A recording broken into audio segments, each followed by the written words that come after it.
In 1919, he hit 29 home runs and was sold to the New York Yankees. A 3-run home run for Buffington. The Yankees now lead it by a score of 3-2. Bill Lee is now going over to a couple of the Yankees, and there they go again. Ball hits it to deep left. That might send the Yankees to the World Series. Varitek and A-Rod going at it. Roberts is going. The shot is throw. Roberts safe. And what can I say? Just tip my hat and call the Yankees my daddies. Welcome back to Fanbase, a deep dive into the greatest rivalry in sports. It is the greatest day, in my opinion, opening day, Brian, and eternal spring has sprung, and it is baseball season. I'm decked out. Once or twice a year, I bring out the '04 championship hat. Obviously, my wife and I in attendance on opening day. We obviously last year was a no-go, but we've made every other one since '05. So. And you're going. Yeah. Awesome. Yeah, and because last time we talked, you weren't sure about that. Right, because they didn't give any information about how they were going to distribute tickets. It's only 4,500 or so seats, and then they came out after our last episode and said it's based on how long you've had your season tickets. And it goes back, the oldest season ticket holder had it back in 48. Wow. And we got ours in '05. So I wonder when they first started selling season tickets. I don't know. It's a really good question. So I was in the third tier of the pre-sale, and I forgot about it, and I got in it an hour late, and I went to the top best tickets available. It's nowhere near our regular season ticket spot, but it's right down by the pesky pole, which I'm psyched about, although the wind's going to be right in our face.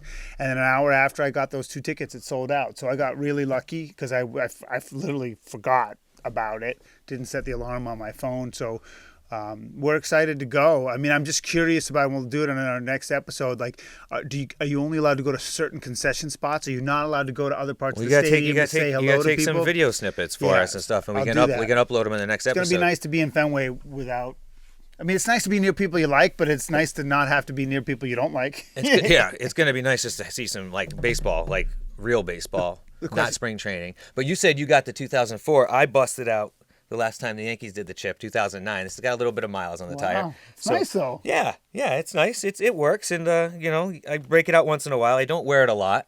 It's still big on you, which is a good thing. Yeah, it's not. I haven't bulged it out yet. Haven't split the seams here on it. But the question is though, are either team going to be any good? And I think that the Yankees have some question marks, as we've discussed, as do the Red Sox. But for me, let's maybe start with, the rosters are set. What was interesting to you about what happened with the Yankees down toward the end of spring training? Well, obviously Voit getting hurt because it looked like it was going to be a battle between Tauchman and Bruce. Well, it was. One of them would have been cut loose, and now they both make it. And how long is Voit out?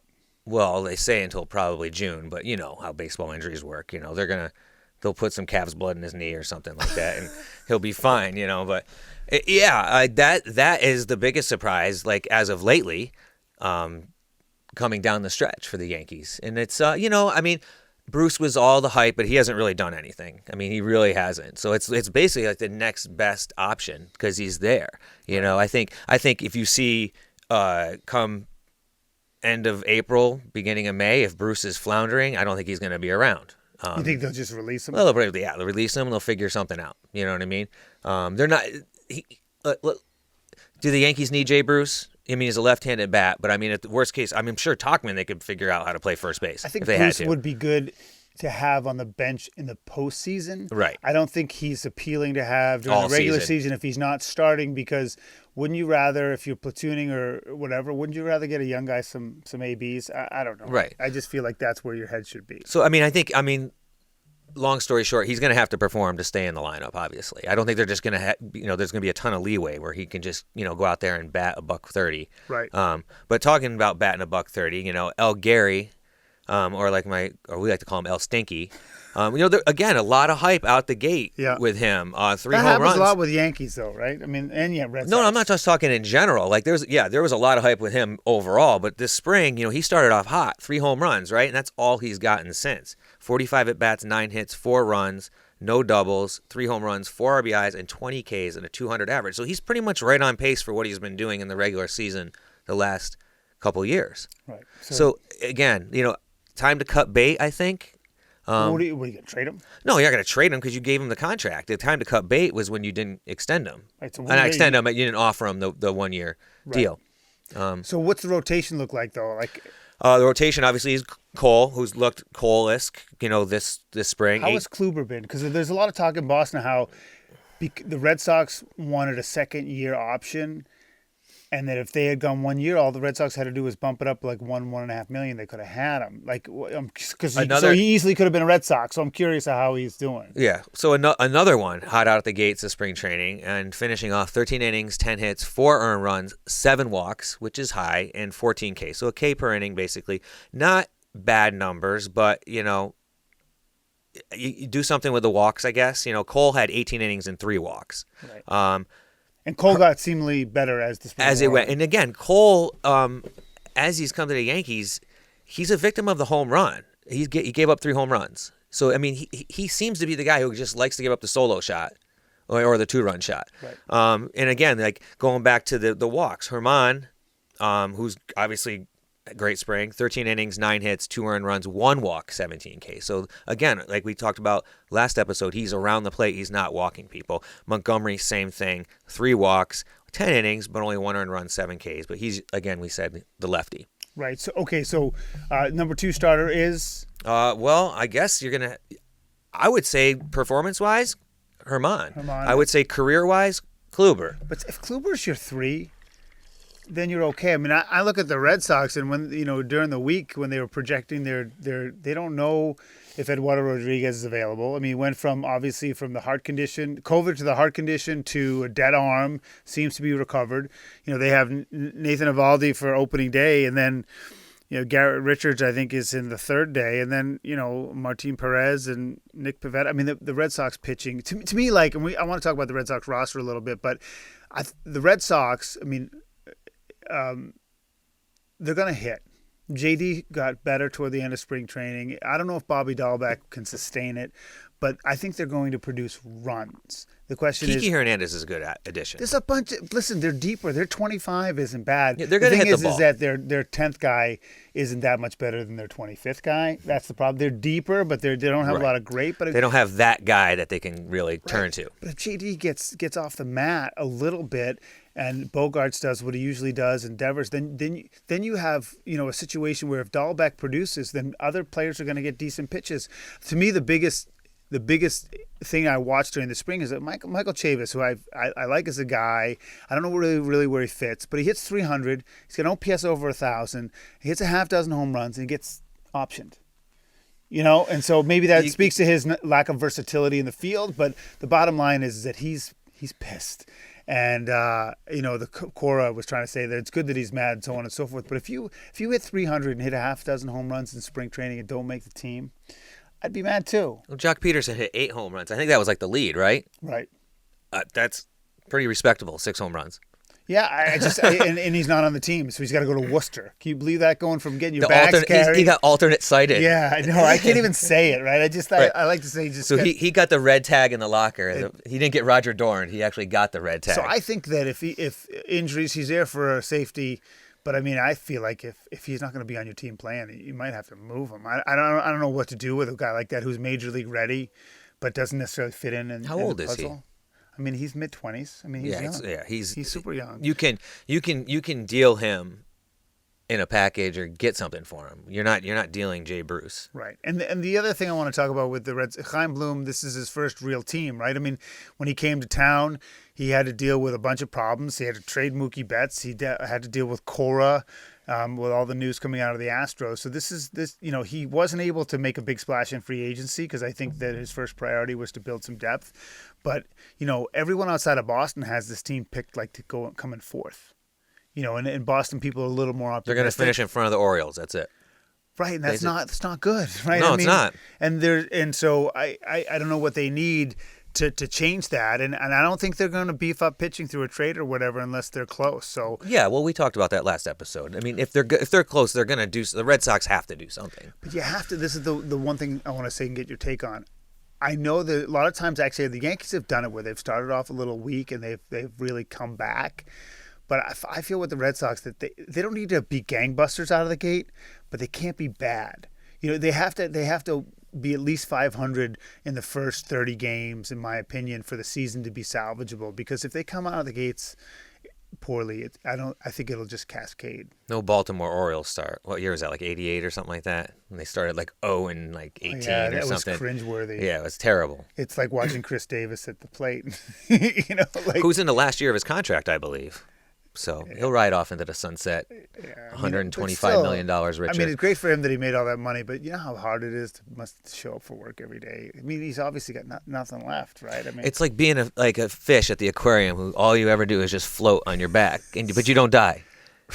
but you can't do anything. And you got to just sit there and have people look at you all day and just floating on your back. It's a tough metaphor. Every once in a while, you get the little. It's a tough metaphor. Well, let's talk about something real quick on the Yankees roster. And this guy's floated to the top after a long journey. And talk about making the team. A non-roster invitee for the Yankees makes it Lucas Luetge. I think I spelled that right. How do you spell it? Luetge. 34 years old, non-roster invitee. He was drafted in the 21st round by Milwaukee. Last played in the major leagues in 2015. 2015. So this is like the Daniel Bard of 2021. So he was last played in the major leagues in 2015. He was drafted, I believe, in 2011 or It's 34. So 34. He didn't quit. He didn't quit. His major league debut was 2012 with Seattle, and he was actually part of a 6-pitcher no-hitter on June 8th, 2012 against the Dodgers. So he had a good spring? Great spring. 10 innings, 8 hits, 2 runs, 2 walks, 18 Ks. Left-hander, 1.74 ERA. Apparently he has an insane slider. They call it like a frisbee. Barely tops out at 90. And he's a junk baller. Junk baller, but like, a glorified Jesse Orosco, I believe. Like can throw a little bit harder.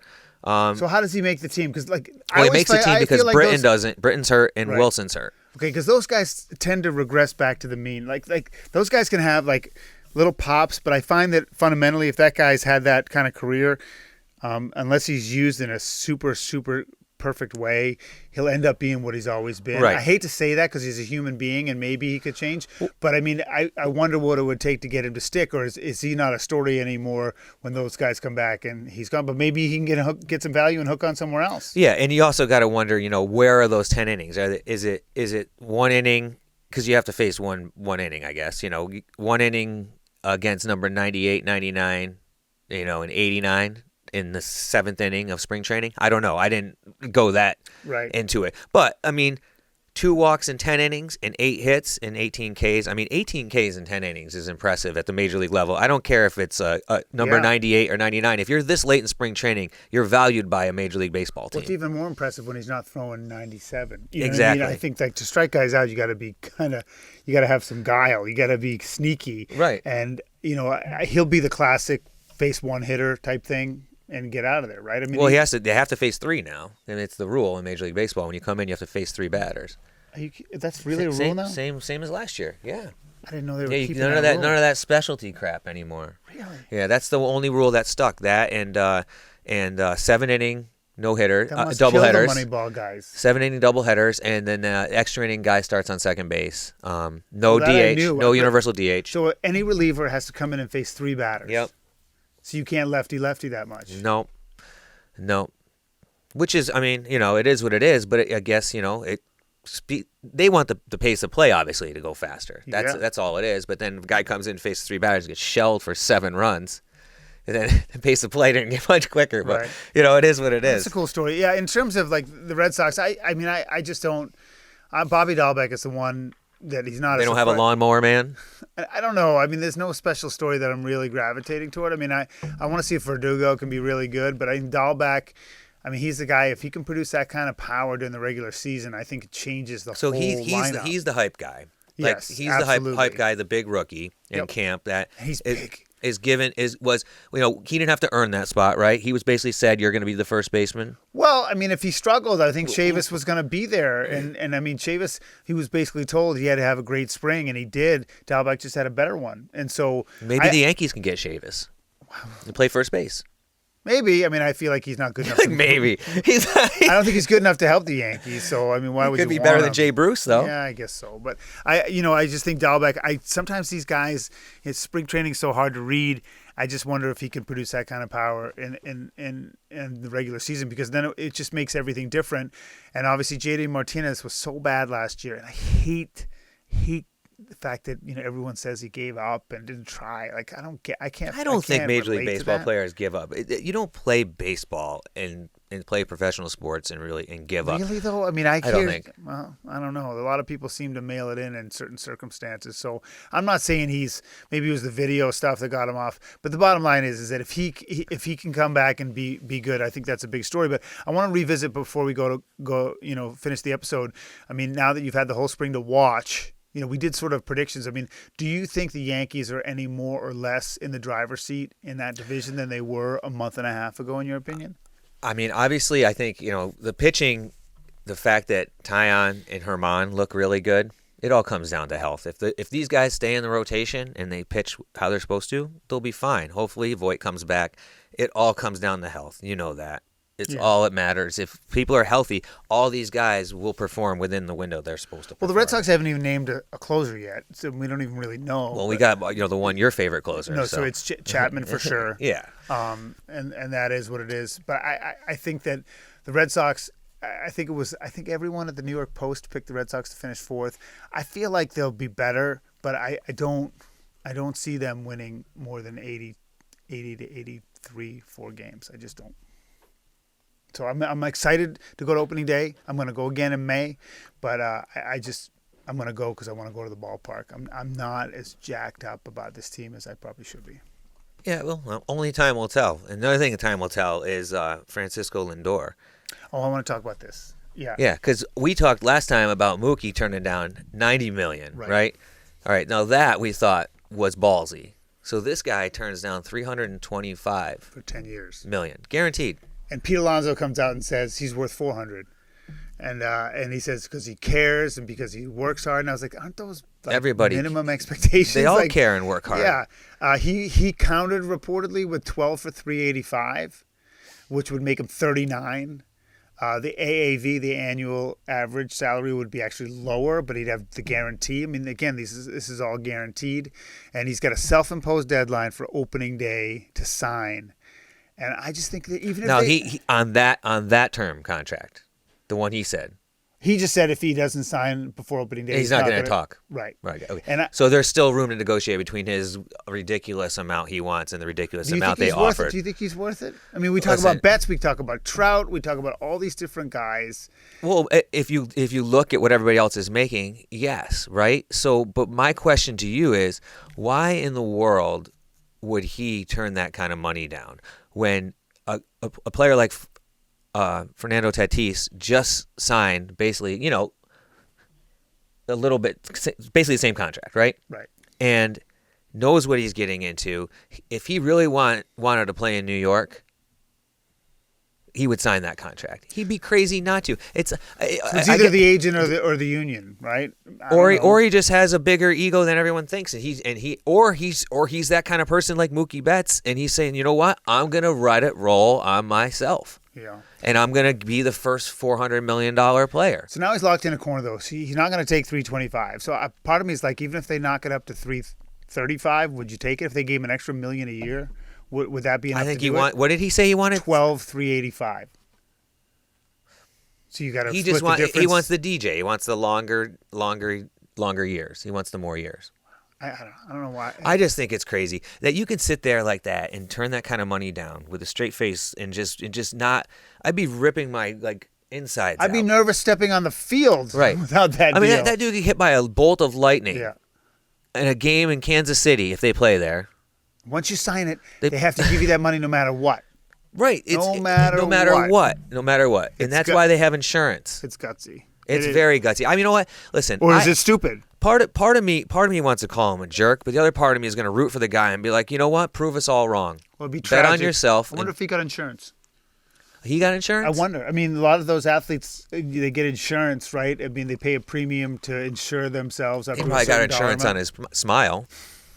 I don't know. I agree. Like I don't know if it's arrogance, but I think it's not all him. I think that No, it's definitely not all him, because you guys always got the puppeteers in the background who want to set precedents for the next puppet to come along. That's right. It's always been that way. It's always been that way. So you can't fault him, but at some point, some of these athletes have to be like, listen, guy, it's $325 million. I don't really care what your agenda is here. If I want to play in New York and play for the Mets, I'm going to take this money and I'm going to bring them to a World Series with a pretty damn good team that is built for the next 4 or 5 years. And you know what? I mean, listen, is he worried that he's going to sign there and Jacob deGrom is going to say, you know what, or we can't afford deGrom and he's going to leave? I don't know. Maybe that's a worry. Who knows? Steve Cohen's one of the richest guys on the planet. So I don't understand what the big deal is. I mean, Cohen actually went out on social media and asked, how much should I give this guy? Right. I mean, I like the way he's owning and running the team. Yeah, I do. But I think that they have to find a way. I think that after the deal, I think Cohen needs a win with this. And I think it's stupid to go 12 years. I think it's stupid to go 10. I think it's stupid to go 8.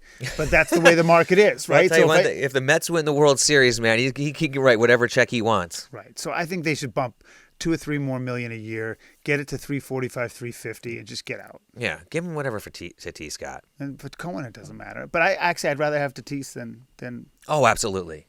Any day of the week. I mean, the one big thing about Lindor is a switch hitter. So, I mean, that's great. No, it is good. But I think Tatis has a lot of that X factor. You can market the crap out of him in a way. San Diego's just licking their chops. Well, Tatis he could be a global star. Oh, absolutely. And I don't think Lindor will ever be like that. Yeah, he's great, though. I'm looking forward to it, man. Opening it's day, awesome. I'll let you know how it goes. I'll give you some feedback. Maybe we'll get some B-roll for the YouTube part of the episode, just about what it looks like, what our seats were like, what it was like around us, whether they're going to ribbon off certain Whether sections. you're going to actually go to the game and the weather's going to be okay. Well, supposedly it's going to be okay. Fingers crossed. Just, changeable forecast. As long as it's not wet, I can handle cold. And I think I rock, paper, scissored with the missus, and I got the drive there, not the drive home. So I get to have a couple of cocktails. That's how it's going to roll. It's going to be a good time. I'm looking forward to it. So till the next one, check us out on wherever you get your podcast, on YouTube, and whoever you're rooting for. Hopefully it's the Yankees and the Red Sox since you're watching our show. But Major League Baseball is back, baby. He's John. I'm Brian. We'll see you next time.